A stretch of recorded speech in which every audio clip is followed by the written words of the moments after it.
Bonjour à tous et bienvenue dans cette petite vidéo où je vous présente un article qui ne sert plus à rien du tout à notre époque, mais qui est quand même un petit pan de notre histoire. C'est donc un convertisseur Casio, bien évidemment, que j'avais récupéré en déchetterie il y a un petit moment. Alors la personne avait pris soin de tout mettre dans un petit sachet bulle.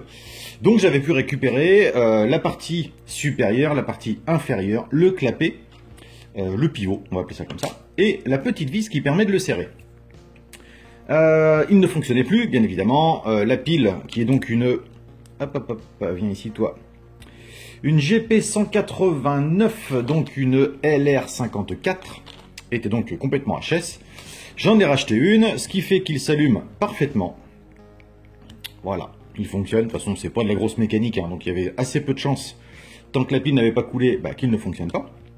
Par contre, là où c'est intéressant, c'est que contrairement au convertisseur d'euros que j'avais à l'époque, c'est-à-dire en 2001, quand on est passé du franc à l'euro et qu'on était complètement perdu, en France, on avait un convertisseur euro-franc, franc-euro. Voilà. On rentrait par exemple 15 francs, on tapait sur euro et on obtenait donc...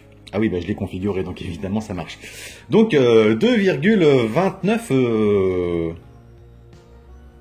francs. Je suis perdu.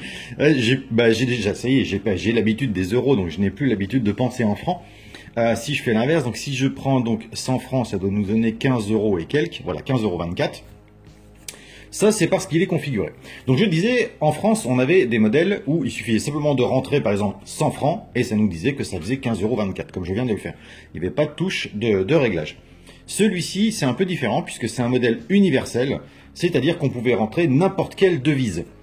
On prenait par exemple un Deutsche Mark, on pouvait prendre une couronne, on pouvait prendre un escudo. Oui, je crois que c'était l'escudo pour le Portugal. Enfin bref, on pouvait prendre n'importe quelle monnaie européenne et la configurer.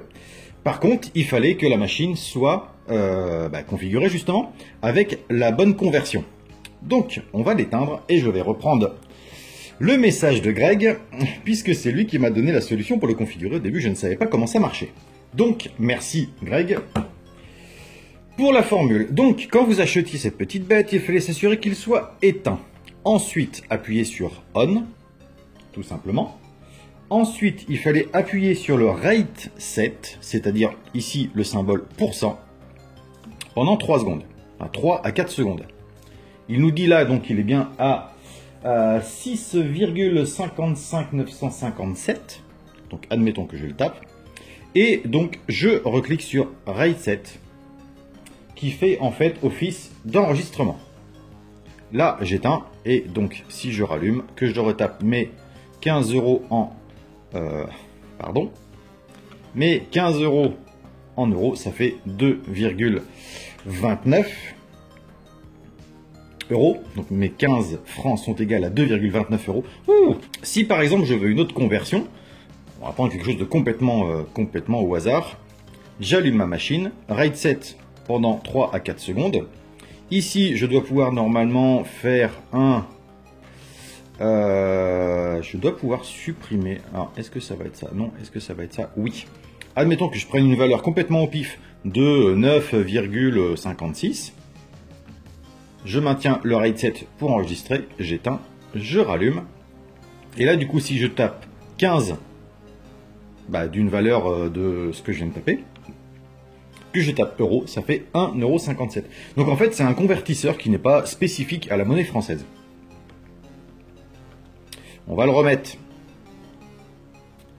en version française. Hop, on a dit qu'on mettait ça. On a dit 6,55 957, je crois. Hop, voilà. Rate Set, éteindre. Et donc, 15 en euros, ça fait 2,29. Bien. On s'attaque au remontage et on reparle un petit peu de l'histoire de cette machine. Et voilà, c'est remonté. Donc, ce petit produit Casio...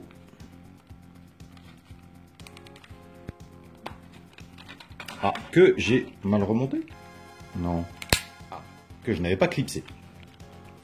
Donc comme je disais, c'est quand même un petit pan de notre histoire, ça n'a aucune valeur, en tout cas pour l'instant. Mais à l'époque, on ne pouvait pas se passer de ça. Alors pour les plus jeunes d'entre vous qui n'ont pas connu le passage du franc à l'euro, il faut savoir que c'était extrêmement compliqué. Il fallait tout recalculer. Personne n'y comprenait rien, faut être honnête. C'était un bordel sans nom. Et donc, on avait ces petits convertisseurs. Il en existait des universels comme celui-ci. Il existait des modèles spécifiques à chaque pays, tels que j'avais à l'époque. Le mien était fourni par La Poste. C'était ma banque qui m'avait fourni un convertisseur. Bon, celui-ci, c'est un petit peu notre histoire. Et en plus, c'est du Casio, donc je suis assez content de l'avoir. Ça ne servira pas à grand-chose, mais un jour, je pourrais peut-être expliquer à mes petits-enfants comment s'est passé le passage d'une monnaie à une autre, tout comme mes grands-parents m'expliquaient comment on était passé des anciens francs aux nouveaux francs. Voilà, c'était une petite vidéo rapide sur ce petit convertisseur Casio. Je vous remercie d'avoir regardé cette vidéo et je vous dis à très bientôt. Ciao!